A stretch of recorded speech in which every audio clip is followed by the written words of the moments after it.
우리가 이제 측밀리기 이 탄성률에 대해서 알아봤고, 자, 다음으로는 자, 부피에 대한 탄성률을 한번 보도록 하겠습니다. 자, 이거는 부피가 얼마만큼 변했다라고 하는 그런 얘기를 나타내는 값일 것이다라고 이렇게 그 추측이 가능할 것이고, 부피라고 하는 것은 아까 외부에서 가해주는 이 힘에 의해서 부피가 실제로 변하는데, 스펀지를 똑같은 힘을 줘서 압축시켰을 때, 그리고 풍선을 똑같은 힘을 줬을 때 압축시켰을 때, 또는 그리고 이제 이 축구공을 똑같은 힘을 줬을 때 압축되는 정도가 당연히 틀리다라고 하는 것은 다 생각을 할 수가 있을 것 같습니다. 자, 그래서 부피에 대한 탄성률을 한번 살펴보게 되면 옆에 그림에서 나타낸 것처럼 우리가 가정을 하기를 자, 정육면체 또는 구형도 마찬가지지만 우리가 그 물리학적으로 자, 물리학적인 해석을 하기 위해서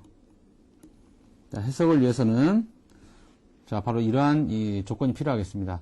자, 정육면체의 부피라고 하는 것은 변하지만 모양은 바뀌지 않는다라고 하는 이 전제가 있어야 될 것이라고 가정할 수 있겠습니다. 자, 이 얘기는 당연히 예를 들어서 풍선인 경우에 이렇게 외부에서 힘을 가해주면 어느 쪽으로든지 이렇게 늘어남으로써 이 부피가 일정하다라고 하는 것을 이제 알 수가 있겠죠. 자, 그런데 지금 우리가 다루고자 하는 것은 이러한 내용이 아니라 요것처럼 이렇게 정육면체의 부피가 변하지 않고, 그다음에 부피는 변하지만 이제 모양이 변하지 않는 상태만을 우리가 다루게 될 것이고, 자, 이러한 상황이어야만이 물질의 부피 탄성률을 구할 수 있다라고 하는 얘기가 되겠습니다. 자, 그래서 이때 이 부피 탄성률이라고 하는 것은 바로 변형력과 다음에 나타나는 이 변형과의 비율로 표현을 할 수가 있겠습니다. 자, 이거는 바로 앞 슬라이드에서처럼 이 측밀리기 탄성률에서와 마찬가지의 개념을 그대로 사용을 해보면 될 것 같습니다. 그래서 결국 이제 정리를 해보면 자, 이것처럼 외부에서 부피를 변화시키게끔 할 수 있는 외부에서의 변형력에 대해서 자, 물질이 그 변형된 정도의 비율이 바로 부피 탄성률이다 라고 이렇게 얘기를 할 수 있겠다 이 말입니다. 자, 부피 탄성률이다 라고 이렇게 정의를 할 수가 있겠습니다. 자, 이거는 분명히 이 외부에서 가해준 힘은 면적에 비례할 것이기 때문에 자, 이런 식으로 쓸 수가 있을 것이고, 정의에 의해서 이 면적에 대해서 이 가해준 힘이라고 하는 것은 이제 압력으로 이렇게 나타낼 수가 있겠고, 요 VI는 처음에 원래 여기서 나타낸 것처럼 이제 처음 부피, 자, VI가 되겠습니다. 자, 그래서 자, 여기서는 부피가 이 줄어드는 경우만을 얘기를 했었습니다. 자, 그래서 이거는 또 다시 이 부피라고 부피 탄성률이라고 하는 것은 이 내부의 어떤 이 환경적인 변화 때문에 부피가 늘어날 수 있는 상황이 되겠습니다. 자, 그래서 이 두 개를 표준화시키기 위해서 이 B양을 플러스화 시켜주기 위해서 요 앞에 마이너스 4를 이제 사용을 하게 될 것입니다. 그래서 결국은 부피 탄성률이라고 하는 것, 탄성률이라고 하는 것은 분명히 자, 플러스 값을 자, 갖는 자, 물리량이다라고 하는 것을 우리가 자, 기억을 해보면 될 것 같습니다. 자, 그리고 자, 이러한 부피 탄성률이라고 하는 것은 우리 일상생활에서도 많이 적용을 할 수가 있습니다. 예를 들어 이제 콘크리트라든지 철 구조물이라든지 또는 우리 다리에 우리 실제로 이제 고가 도로라든지 아니면 고속도로도 마찬가지로 모든 도로에는 똑같은 이 모양으로 되어 있는 게 아니라 보면 알 수 있겠지만 시멘트가 이렇게 어느 정도 있고 그 사이에 새로 되어진 이음새가 있을 것입니다. 그래서 이거는 부피에 대한 탄성률 때문에, 즉, 요 물질 내부에 있는 이 구성 요소들이 외부의 환경, 즉, 예를 들어 차들이 많이 지나가게 되면 압축이 될 것이고, 또는, 그 겨울이 되면 서로 이렇게, 경직이 될 수도 있을 것이고, 또는 여름이 되는 경우에 대해서는 늘어나게 될 이렇게 부피가 늘어나서, 늘어남으로 인해서 이 내부의 힘이 밖으로 이어짐으로써 여기 균열이 가는 것을 방지하기 위해서 요 이음새 부분에 항상 이 틈이 있을 것입니다. 자, 이거는 바로 어느 정도의 틈을 낼 것이냐, 또는 그다음에 어떤 이 재료를 가지고 요 이음새를 만들 것이냐와 관계된 것도 다 요 부피 탄성률을 재료적으로 이 물리량의 정확한 값을 그 물질을 만들 때 구하고 나서 이렇게 응용을 한다라고 하는 것이 되겠습니다. 자, 그렇다면 이러한 외부에서부터 가해진, 아까 우리가 도로인 경우에 차가 지나가거나 뭐 겨울이 되거나 아니면 여름인 경우에 대해서 이렇게 늘어나거나 줄어들거나 하는 것처럼 이러한 힘들이 만약에 인체인 경우에 대해서는 바로 이러한 외부에서의 그 힘이라든지, 우리가 다루고자 하는 건 주로 이제 외부에서 가해지는 그 힘에 관계된 얘기를 하게 될 것입니다. 그래서 이 외부에서의 힘이, 자, 외부로부터의 더 작용하는 이 힘이 뼈라든지 또는 피부에 피부를 어떻게 손상시키는지, 또는 어느 정도의 그 힘이 작용을 했었을 때 손상되는지와 관계된 얘기들을 하나하나씩 살펴보도록 하겠습니다. 지금부터 이제 길이 방향으로의 인장과 압축에 관계된 얘기를 해보도록 하겠습니다. 자, 이 길이 방향이라고 하는 것은 아까 예를 든 것처럼 어떤 쇠 막대기가 있는데, 이 쇠 막대기를 밖으로 당겼거나 이제 안으로 밀었거나, 이건 이제 당겼거나 아니면 안쪽으로 밀었거나, 자, 당기거나, 자, 밀거나로 인해서 이 물리량 중에 길이라고 하는, 자, 길이라고 하는 이 물리량이 그 변하는 상황에 대해서 지금 살펴보도록 하겠습니다. 자, 이거는 이제 다음 절에서부터 이제 설명을 하겠지만, 요와 같은 내용들은 바로 어디에, 우리 인체에서 어디에 적용이 되느냐 하면 바로, 자, 뼈의, 자, 골절과 관계된 얘기를 할 때 설명을 할 수 있는 것입니다. 그래서 이 뼈가, 이 다리뼈가, 우리가 앞으로 이제 다음 시간에 얘기하고자 하는 것은 바로 이제 뼈가 외부로부터 우리가 당겨지는 경우는 거의 없으니까, 외부에서 이렇게 압축이 되었을 때, 외부에서부터 이제 압축이 되었었을 때 뼈가 어느 정도까지 이렇게 수축이 되는지와 관계된 얘기를 이제 주로 하게 될 것이고, 그것이 되기 전에 우선 이제 물리적인 상황들을 한번 이해를 해 보고자 하는 것입니다. 자, 우선 이제 그림에서 보는 것처럼 이제 밖에서 이것처럼 밖에서 잡아당겨지거나 또는 이제 밀거나와 관계되는 이제 인장력이 작용을 한다. 예를 들어서 이제 인장력이 예를 들어서 이제 작용을 막대에 가해진다라고 이렇게 가정을 해보면, 이때 가해진 힘이라고 하는 것은 모든 부분에 전달이 되고, 결과적으로 이제 물질을 이제 탄성 한계를 이제 넘어서게끔 하려고 할 것이다. 자, 이것이죠. 자, 그런데 이 힘이라고 하는 것은 서로 힘이, 그러니까 요 내부의 물질을 구성하고 있는 이 구성 요소들 사이에 정상 상태로 돌아가 주기 위한, 그래서 자, 붙잡아줘서 정상 상태, 원래 있었던 상태로, 정상 상태로, 자, 되돌아가려고 하는, 이제 응집력이 이렇게, 발생을 한다라고 하는 것입니다. 그래서 이거는 이제 정상 상태로, 자, 이걸해서 이 물질 내부에서 형성되는, 자, 응집력이라고 하는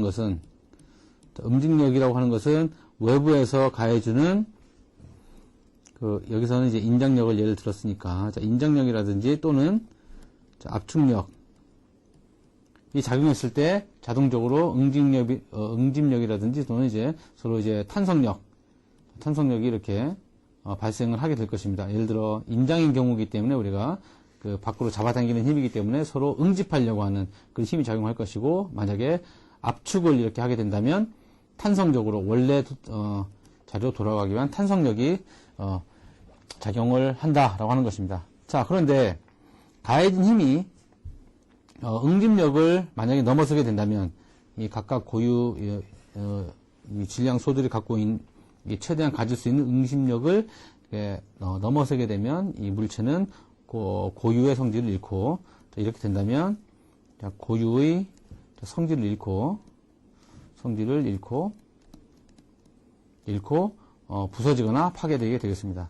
자, 만약에 설명했던 것처럼 인장이 아니라 이제 이 힘을 반대로 주면, 즉 압축을 시켜주면, 압축력이 되면 그 길이는 당연히 줄어들게 될 것이라고 하는 얘기가 될 것입니다. 자, 그리고 처음에는 우리가 모든 물질이 다 고유한 탄성유를 갖고 있는 것처럼 처음에는 탄성적으로 이렇게 움직이지만 충분히 이제 큰 힘이 가해지게 되면 물체는 영구히 그 본인의 고유의 성질을 잃고 그 변형되거나 또는 이제 파괴되는 그런 이제 물리적인 상황으로 이렇게 된다라고 하는 얘기가 되겠습니다.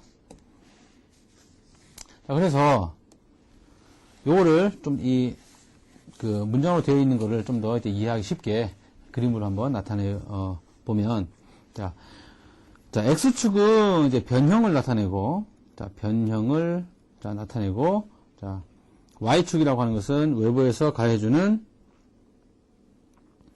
그 외부의 힘이다. 외부로부터의 가해주는 힘이다.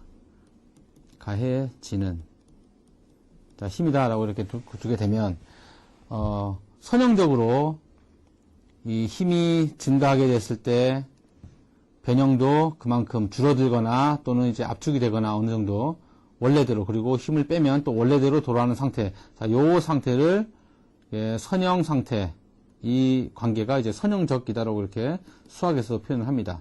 그래서 선형적인 변형을 나타내는 부분을 이제 탄성적인 영역이다라고 이렇게 얘기를 합니다. 자, 탄성적 영역이다라고 이렇게 얘기를 하게 되고, 자, 그러다가 요 어떤 임계치 값을 넘어서게 되면, 요 임계치 값을 넘어서게 되면 이렇게 선형적으로 직선이 되는 것이 아니라 외부에서 힘이 가해져도 변형이 조금씩 이게 적게 이렇게 되는, 즉 비선형적인 변형이 되는 부분이 있습니다. 자, 여기서 비선형적으로 변형이 되는 부분, 즉 여기서 예를 들어서 여기서는 요 탄성적 영역, 즉 선형적 변형 영역에서는 예를 들어서 힘을 1N 가했을 때 예를 들어서 0.1cm가 변했는데, 그러면 이 선형적인 영역을 지나고 나서는 1N의 힘을 주었음에도 불구하고 0.1cm가 아니라 0.3cm 또는 0.01cm로 변형이 되었다면 그거는 여기에서와 다른, 즉 비선형적인 변형을 이제 보인다라고 이렇게 얘기를 할 수가 있겠습니다. 자, 그리고 이 탄성을 이 비선형적인 변형조차 이제 넘어서는 이 부분이 돼서 결국 넘어서서는 더 이상 힘을 가할 수가 없기 때문에, 그래서 이것은 이제 파괴되는 이제 상태가 될 것이다. 재료적인 관점에서. 자, 이렇게 될 것입니다. 자, 그리고 자, 이 그림을 좀 더 계략적으로 이렇게 정리를 해보면 자, 다음과 같습니다. 자, 우선 방금 앞에서 얘기했던 것처럼 외부 변형력에 의해서, 외부에서 변형력에 의해서 이게 보이지 않지만 변형, 자, 물체의 변형되는 게 직선이면 이 부분은 탄성 범위이고, 그리고 이건 또 선형적인 변형이 이루어지는 곳이다라고 이렇게 생각할 수가 있겠고, 그리고 그렇지 않은, 그래서 어느 순간까지 그 순간 이상에서부터는, 즉 이 부분을 이제 탄성 한계라고 이렇게 얘기를 하는데, 탄성 한계가 되고 나서부터는 이게 선형적이지 않고 비선형적으로 어떤 이 변형력과 그 변형력에 대한 그 변형의 그 관계가 될 때를 비선형적인 변형이라고 그럴 것이고, 자, 그리고 그 이후에 그 갖고 있는 이 내부의 응집력이라든지 또는 이제 그 탄성력이 초과되는 그 부분이 될 때는 물질이 바로 파괴되는 그 시점까지 가게 되고, 그 시점이 즉 물체의 고유한 성질을 잃게 되는 그 시점, 즉 이 부분을 파괴점이라고 이렇게 명명을 하고, 그래서 이 파괴점 이상에 대해서는 이 원래의 모양을 잃어버리는 상태까지 된다라고 이렇게 설명을 할 수가 있겠습니다. 이제 슬라이드 내용에 대한 이제 이 수학적인 표현을 갖고 한번 다시 정리를 해보도록 하겠습니다. 자, 우선 이 변형력이라고 하는 것은 여기 나타내는 것처럼 응력으로 이렇게 나타낼 수가 있겠습니다. 자, 변형을 시킬 수 있는 그 힘이 될 것이고, 이 변형력 또는 이제 응력이라고 하는 것은 아까 측밀리기에서 사용됐던 그 노테이션 그대로 사용을 하게 되면 바로 그 A분의 이 A는 이제 면적이 될 것이고, 그리고 외부에서 가해준 힘을 F라고 하게 된다면 그 A분의 F가 바로 변형을 시킬 수 있는 물체 재료의 그 변화를 시킬 수 있는 힘이 되겠습니다. 자, 이거는 이 형태의 식이라고 하는 것은, 자, 이 물질의 탄성과 관련된 얘기는 자, 응력이라고 하는 이제 이 물리량으로서 사용이 되지만, 자, 이 얘기는 바로 다음에 배우게 될 유체와 관계된 얘기도 이제 사용이 되겠지만, 자, 압력의 어떤 이 물리량 P하고도 이제 같다라고 하는 것을 이제 알 수가 있을 겁니다. 자, 이거는 마찬가지로 단위 면적당 얼마만큼 힘을 가하느냐, 그 크기가 바로 압력이라는 물리량으로 이제 정의를 할 수가 있는데, 그때 다시 이제 설명이 될 수 있을 것이고, 그리고 그것과 비슷한 내용으로서 지금 하고자 하는 것, 탄성과 관계된 내용에서는 변형력 또는 이제 응력의 개념으로 지금 사용을 하고 있습니다. 자, 그러면 여기서 이제 막대에 가해진 그 힘이, 요 응력이라고 하는 힘이 막대를 델타 L만큼 느리거나 또는 이제 줄이게 될 것이고, 그렇게 되면 길이의 변화율이라고 하는 것은 원래 있었던 그 길이에 대해서 변화된 길이의 비율이 바로 그 길이의 변화율로 이렇게 나타낼 수가 있을 것입니다. 자, 그래서 우리가 이 관심 있는, 지금 살펴보고 있는 이 물리량이 바로 길이이기 때문에 요 길이가 바뀌는 이 변형을 바로 ST로 이렇게, 즉 스트레인에 의한, 변형에 의한 값을 이렇게 ST로 이렇게 두게 된다면 이렇게 나타낼 수가 있겠습니다. 자, 그래서 요 두 개의 식을 갖고 우리 앞서 설명했던 것처럼 우리 길이에 대한 또는 부피에 대한 물질의 탄성률을 구하는 데 있어서 바로 정의가, 변형력에 대해서 그 물체가 변형된 양의 비율이 바로 탄성률이다. 유리다라고 하는 얘기가 앞쪽에서 얘기했었던 것처럼 이렇게 이 정리를 해볼 수가 있을 것입니다. 자, 그러면 이 탄성률과 관계된 것은 모든 물질이 갖고 있는 그 고유한 물리량이라고 앞에서 설명을 했는데, 자, 그와 같은 사실들을 이제 처음으로 이렇게 수식화 시킨 사람이 바로 이 로버트 후크라는 이 과학자입니다. 그래서 우리가 잘 알고 있는 이 후크의 법칙이라고 하는 것은 바로 물체가 탄성을 유지하는 동안에는 변화에 대한 그 변형에 대한 응력의 비가 일정하다. 즉 이 식이 바로 ST분의 S라고 하는 것, 즉 여기 위에서 썼던 것처럼 그러니까 변형 변형분의 변형력과 관계된 이 값은 일정하다라고 하는 얘기가 되겠습니다. 즉 탄성적인, 즉 선형적인, 그래서 이 조건은 자, 선형적인 변화를 갖고 있는 선형적인 변화의 영역에서는 바로 요 값이 일정하다라고 하는 값이 되겠습니다. 그래서 요 일정한 y 값을 뭐라고 부르냐면 역률이라고 이렇게 얘기를 합니다. 자, 그래서 이 역률이라고 하는 것은 그 다음 슬라이드에도 설명을 하겠지만 모든 물질들이 갖고 있는 고유한 그 값이 되겠습니다. 네, 지금 보여지는 이 표는 바로 이 몇 가지 재료들에 대해서 이제 역률이라든지 여기 역률이라든지 또는 파괴 강도를 이제 나타낸 이 표입니다. 그래서 이 내용을 하나씩 살펴보게 되면 이 철인 경우에 대해서는 역률이, 즉 탄성률이라고 하는 게 바로 200 곱하기 10의 10승 다인 퍼 스퀘어 센티미터이다. 즉 이 말은 단위 센티미터당, 즉 1cm 요 단위 센티미터당 1cm 그리고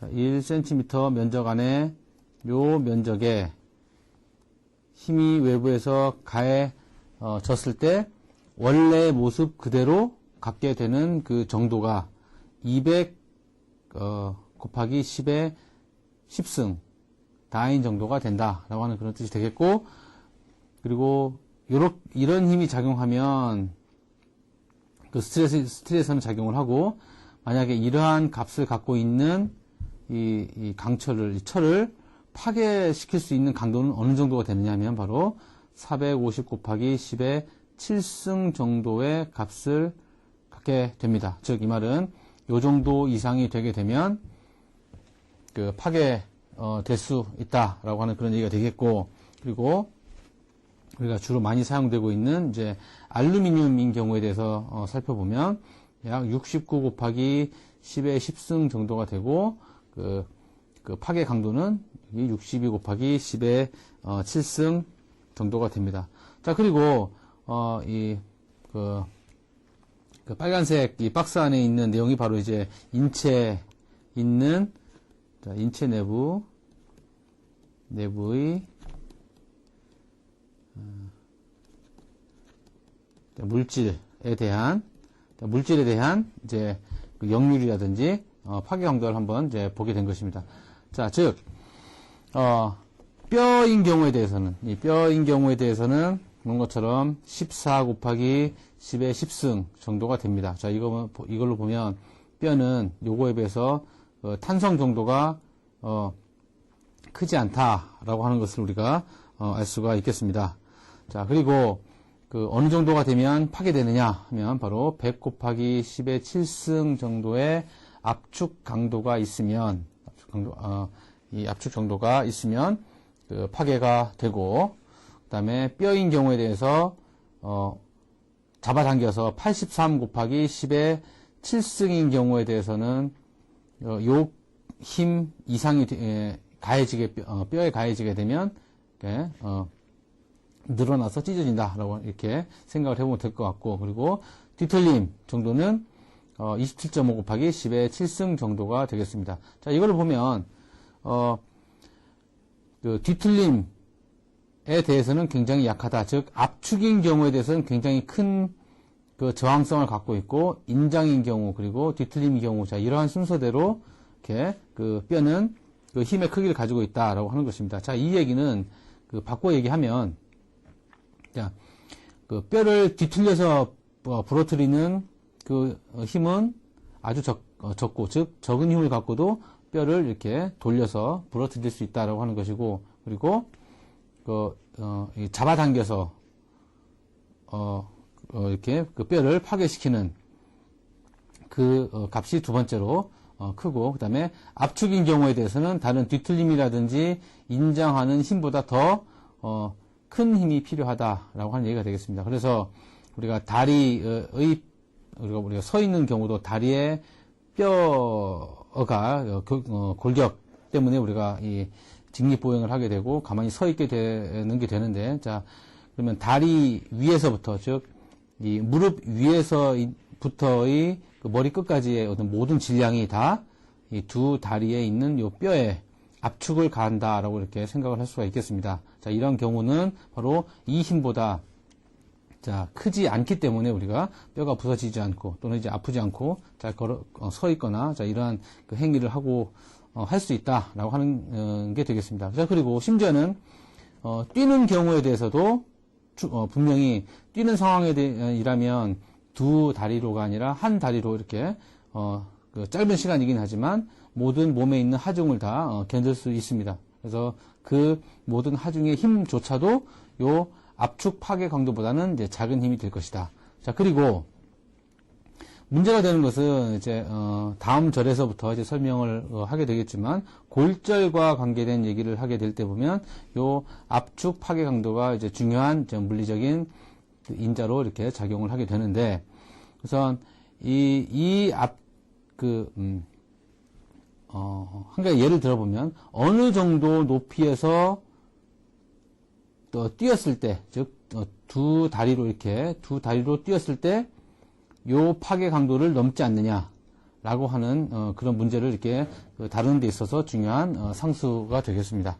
자, 그리고 다음으로 뼈 말고 이제 힘줄인 경우에 대해서, 이거는 뼈고, 자, 힘줄인 경우에 대해서는 줄어드는 거는 이제 없기 때문에 거의 그런 상황은 이제 발생을 하지 않기 때문에 우선 늘어나는 경우에 대해서는 약 68.9 곱하기 10의 7승 정도가 될 것이다 라고 하는 얘기가 됩니다. 자, 그리고